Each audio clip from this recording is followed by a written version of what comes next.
Miracle astrology நேயர்களுக்கு வணக்கம். இப்பொழுது நாம் பார்க்க போவது உங்கள் ஜாதகத்தில் பெரும் பணவரவை தரும் கோடீஸ்வர யோகம் இருக்கிறதா என்றுதான் இந்த வீடியோவில் பார்க்க போகிறோம்.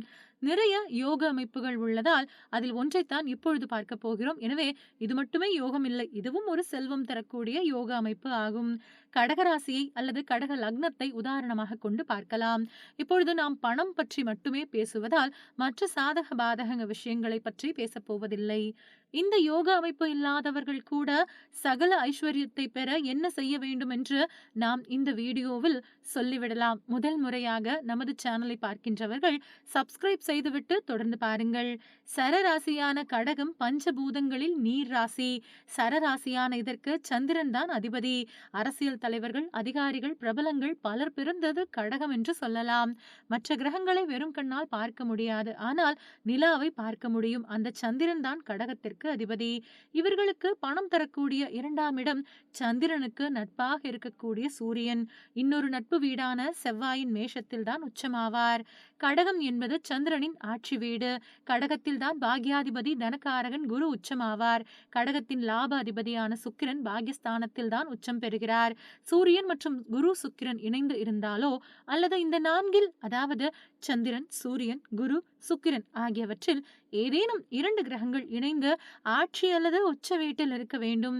மீதமுள்ள 2 கிரகங்களின் பார்வை செய்ய வேண்டும். சனி பார்க்காமல் இருக்க வேண்டும். இந்த அமைப்பில் இருந்தால் பெரும் பணம் சேர்வது உறுதி என்று சொல்லலாம். எப்பொழுது பணம் வரும் என்று பார்க்கலாம். இந்த அமைப்பு இருந்தால் இந்த 4 கிரகங்களின் தசாபுத்தி காலங்களில் கோச்சாரமும் துணை செய்யும் காலத்தில் மத்திம வயதில் யோகம் பெறுவார்கள். பூமிக்கு அருகில் உள்ள துணைக்கோளான சந்திரன் வேகமாக 27 நட்சத்திரங்களின் தன்மையை ஒளி வழியாக உங்களுக்கு வழங்குவார். பல தொழிலதிபர்கள், அரசியல் தலைவர்கள், சினிமா பிரபலங்கள் வேகமாக பண ரீதியாக கோடிகளை சம்பாதித்தது இந்த காலகட்டங்களில்தான்.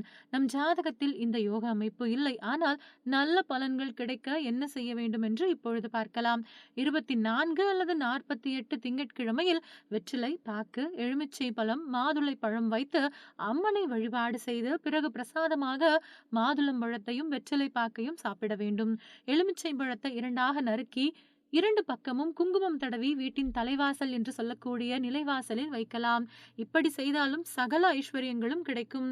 அடுத்த வீடியோவில் சிம்மராசியும் பணக்கார யோகமும் என்று விரைவில் பார்க்கலாம். பணம் தேவைப்படுபவர்களுக்கு இந்த வீடியோவை ஷேர் செய்யுங்கள். உங்கள் கருத்துக்களை கமெண்ட் செய்யுங்கள். வீடியோ பிடித்திருந்தால் லைக் செய்யுங்கள். மீண்டும் அடுத்த வீடியோவில் சந்திக்கலாம். அதுவரை இணைந்திருங்கள். நன்றி, வணக்கம்.